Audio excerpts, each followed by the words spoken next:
Trudel le matin. Le commentaire de Fred Bérard. C'est l'heure du quiz du prof. Oh, c'est l'heure certain. Salut, prof. Salut. Alors, où se trouve, chers amis, au pluriel, le Kilimandjaro? Oh. Est-ce en Tanzanie, au Kenya, au Chili, au Népal ou à côté de la montagne du diable? Oh, j'avais pas pensé à ça.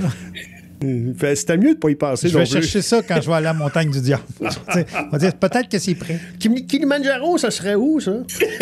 Bon matin. Beaucoup de choses dans l'actualité. D'abord, allons-y avec un éphéméride pour lequel on ne peut pas passer à côté. Ça fait 2 ans aujourd'hui que le Hamas avait sauvagement attaqué Israël. On s'en souvient, de 1200 assassins, des viols, 250 otages du côté de Gaza. Bref, 2 ans plus tard, on est peut-être plus avancé avec les derniers dénouements et, bon, Donald Trump qui, comme tu disais hier, qui vole allègrement vers le prix Nobel de la paix. C'est pas fait encore, par contre, Fred. C'est loin d'être fait.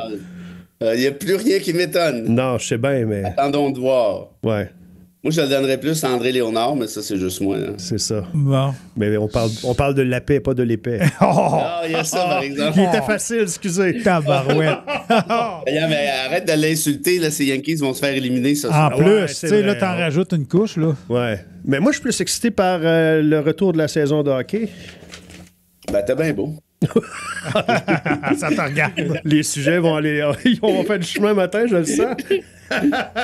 Bon, ben parlons de la visite de Carney à Ottawa. Oui. À Washington, excuse. On a déjà, du côté des libéraux, mis en garde qu'on ne devrait pas conclure. Ayez pas trop d'attentes, là, ça devrait. Aïe. Fait qu'on y va sur la pointe des pieds. Espères-tu grand-chose de cette rencontre-là? Y a-tu quelqu'un au Canada qui aimerait ça l'avoir, la job de Carney aujourd'hui? Non, c'est sûr. C'est ça. Sérieusement, là. Puis ce qui est vraiment triste, pour pas dire pathétique, c'est que la grosse campagne du elbows up, là, lever les coudes, là, puis on va se défendre. C'est pas défendu ben, je vais te dire honnêtement. Là. Non. Si tu regardes au-delà des symboles, Trump a eu exactement tout ce qu'il voulait. Hey, on est allé nommer un tsar des frontières, Ouais. une espèce d'apparatchik en culotte courte qui se promène à dos down sa frontière du Manitoba. Dans le coin de la colle. Et du Montana. Un genre de Don Quichotte en short avec ses sandwichs au ballonné dans son pack-sac. Quelle espèce de joke. Ça coûte 1,3 milliard. Il doit-tu rire de nous autres, ça n'a pas de Non, sens. mais Trump dirait à Carney, OK, baisse tes culottes, puis je pense qu'il le ferait. Tu sais, à un moment donné, là, puis je comprends les impératifs, mais tu vois, ça, c'est une des raisons pour lesquelles je me verrais pas faire de la politique. À la place de Carney, là, je dirais à Trump, écoute-moi bien, là. Regarde, je sais pas comment dire ça, là, je vais te faire un signe, puis c'est un signe avec mon doigt, OK? Ouais. Là, tu nous fous la paix, puis fais bien ce que tu veux. Tes tarifs, mets-les à 2000 si ça te tente. Là, on est tanné, là, parce que tu vois, Carney a reculé sur les contre-tarifs. Carney est en train de faire adopter C2, qui est une loi très, très, très problématique, qui retire des droits fondamentaux à plusieurs demandeurs d'asile, mais aussi aux Canadiens. Par exemple, ils ont le droit, ils veulent prendre le droit d'aller chercher nos informations personnelles en parlant au Microsoft, Google de ce monde, et pouvoir se transférer ça un à l'autre. Je disais, mais c'est épouvantable, ça. C'est pas le Canada. On veut rien savoir. En tout cas, moi, je veux rien savoir de ce genre de mesures-là. Puis tout ça, ça sort d'où? Ben, c'est pour faire plaisir à Donald, comme d'habitude. En d'autres termes, il y a tout ce qu'il veut, tout le temps. Là, il est en train de nous têter pour qu'on embarque dans sa patente à gosse de dôme doré. Ouais. La grosse cochonnerie quétaine là, qui va... Un dôme doré, c'est pour une espèce de bouclier antimissile. Mais c'est démontré par les experts. Ça peut même pas fonctionner. C'est ben trop grand le territoire canado. Et ça a-tu besoin d'être doré? On s'entend que... Ouais, déjà, si ça avait été transparent, ça aurait été moins pire. Mais bon. Puis, écoute, ça va nous coûter 61 milliards embarqués dans ce gugus-là. Puis Trump dit, si vous voulez pas payer, devenez 51e État, puis ça va être sur le bras. Tu sais, je veux dire, qu'est-ce que c'est ça? Non, on veut pas être américain, puis non, on veut pas embarquer dans ton truc. Mais Carney a dit, oui, ça nous intéresse. Ça, c'est juste une manière d'aller flipper quelques centaines de milliards à ses chums, encore une fois, dans un gugus qui sert, je le répète, là, c'est pas moi qui l'invente, ça ne sert à rien. Tu sais, la menace, ça vient plus des missiles comme tels. La menace, ça vient de l'intérieur, si on veut. Là, tu sais, Ouais. Ils peuvent passer comme ils veulent, comme ils veulent, essentiellement. Ah, d'accord. Bref, ça pour dire que Et l'opposition, c'est sa game, mais je joue là-dessus, évidemment. Le fait que Carney ne fait pas grand-chose. Est-ce que ça aurait été mieux que Poilievre et le Bloc québécois qui est dans une posture qui n'auront jamais affaire avec Trump, qui disent que Carney ne fait pas grand-chose? C'est pour ça que moi, je suis déçu de Carney dans le sens où il est beaucoup plus conservateur que ce qu'il avait laissé entendre, puis il est beaucoup plus à plat ventriste face à Trump de ce qu'il avait laissé entendre. Est-ce que Poilievre aurait été mieux? Je pense que Poilievre aurait été pire, probablement, à quelque part, parce qu'il était assez Trumpiste dans l'âme lui-même. Mais au final, je veux dire, ça change-tu vraiment grand-chose? Comment Poilievre pourrait être plus à plat ventriste que Carney à l'heure actuelle? Franchement, je ne sais pas. À part se mettre une casquette de MAGA, là, je vois pas, là. Hey. Tu sais, Carney n'a plus l'air d'être le premier ministre du Canada, là. Non. Il a l'air d'être le petit poodle de poche de Trump, là, tu sais. Trump dit, regarde, on va trouver la porte pour sortir faire ton petit pipi, là, puis tu reviendras. Mais tu penses-tu que ceux qui avaient donné leur confiance à Carney lors des dernières élections feraient le même choix aujourd'hui, à voir de la façon qu'il se comporte devant Trump? Ça, c'est vraiment une bonne question. Puis les sondages, ça varie, hein. Il y en a qui disent que les libéraux sont encore en avance, d'autres que Carney et Poilievre sont à peu près nez à nez.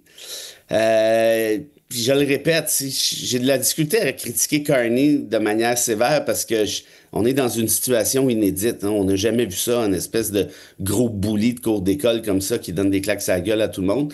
Et là, où ça devient grave, par contre, puis je veux pas faire peur au monde encore, mais là, vous avez vu hier, après notre discussion, Trump est allé parler pas d'adopter, mais de faire appliquer la loi sur l'insurrection. Oui.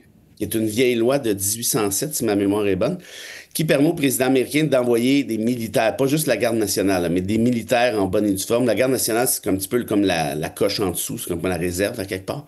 D'envoyer des militaires américains partout où il va vouloir. Pourquoi? Mais basé exactement sur les mêmes prétextes que ce dont on parlait hier, c'est une espèce d'ennemi, là, on sait pas trop, mais...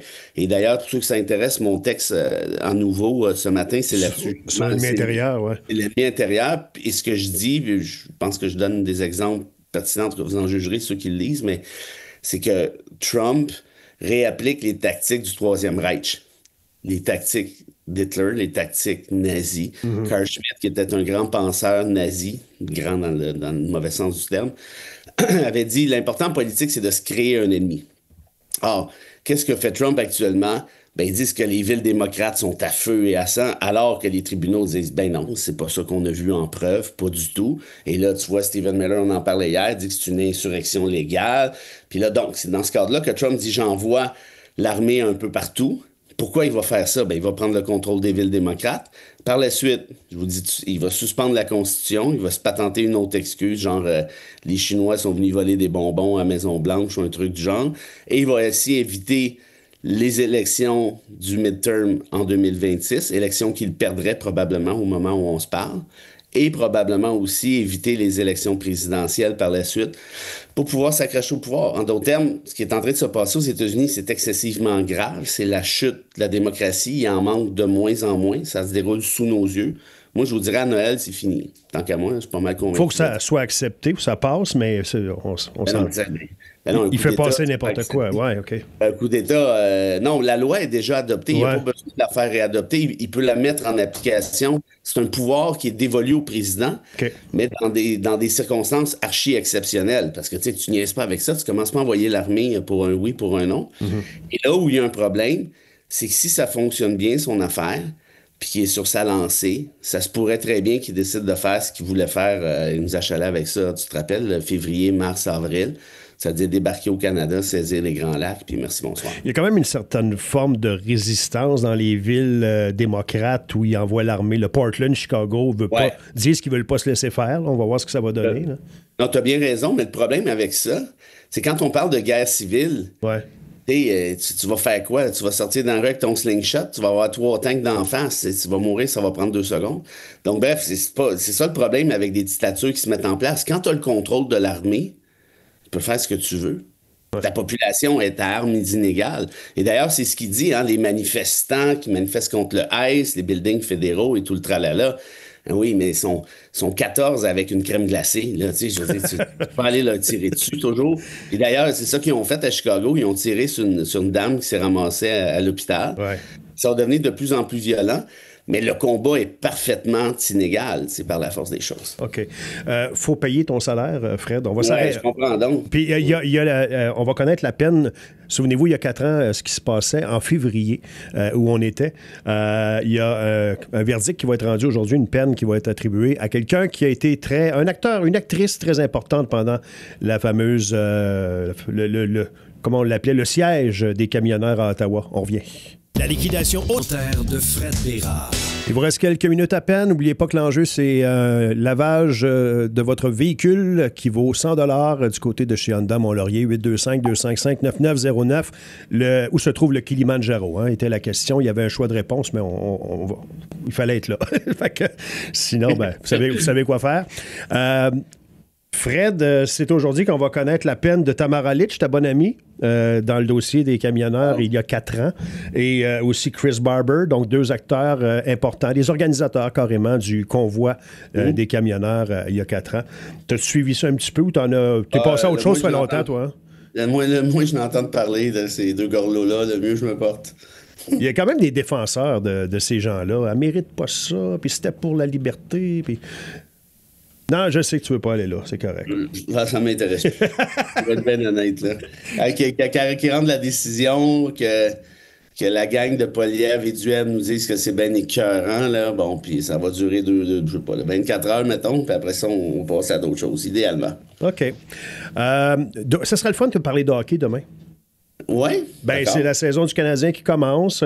Oui. Habituellement, tes billets de saison. Tu es quand même un gars qui suit quand même le Canadien. Oui, puis là, j'ai même doublé mes billets cette année tellement que je suis excité. Ah, t'es sérieux? Colin, ça veut dire que tu vas m'inviter?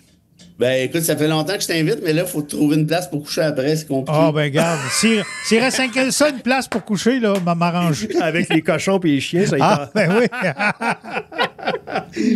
mais très certainement, tu me diras le match où tu vas aller. T'es trop fin, Fred. Je disais ça, là. T'es pas obligé. Je sais que tu disais ça juste pour rire. Mais tu sais, à la radio, ça pogne plus des fois. Tu dis au gars, j'aimerais ça aller voir un match canadien. T'as réussi. C'est sûr. Ça a marché.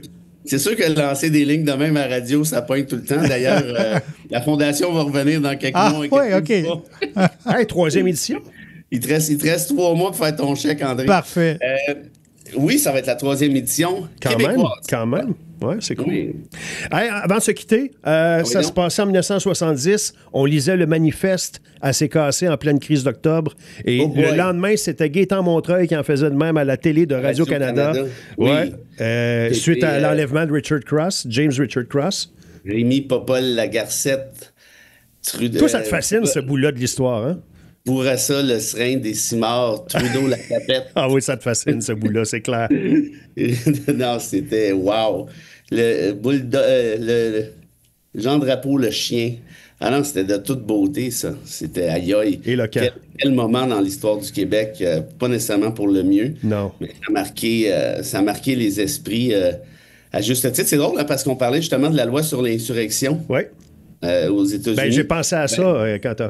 oui, écoute, j'ai pas... Envoyer l'armée pour un oui ou un non, là. Exact. Puis, ceci dit, peut-être à la défense de Trudeau, que les gens jugeront, mais dans la loi en question, c'est prévu que quand un premier ministre d'une province en fait la demande express, le premier ministre fédéral est obligé d'envoyer l'armée. Et dans ce cas-ci, Robert Bourassa avait fait cette demande-là par écrit.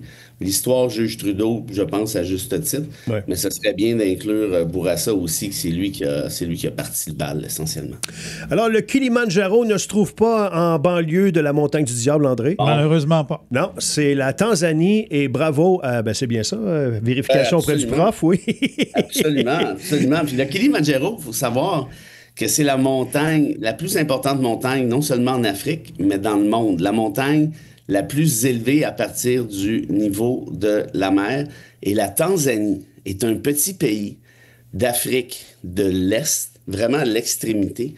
Pas très loin, c'est limitrophe au Kenya, en fait. C'est pour ça, c'était un petit peu ça ma twist.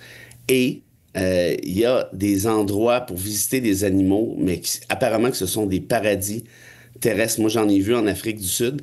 Là, ça fait partie des prochains voyages. C'est un petit bijou. D'accord. Ben là, c'est moi qui t'amèneras et non pas André. Excellent. Alors... On ira voir des Ouistiti ensemble. Les Stones doivent jouer là, un moment donné. Oui, sûrement. Alors, il y en a qui ont répondu le Kenya, effectivement, qui sont tombés dans le piège de ta twist, mais Tanzanie est revenu le plus souvent. Bravo à Rosiane, à José notamment, ainsi qu'à Michel.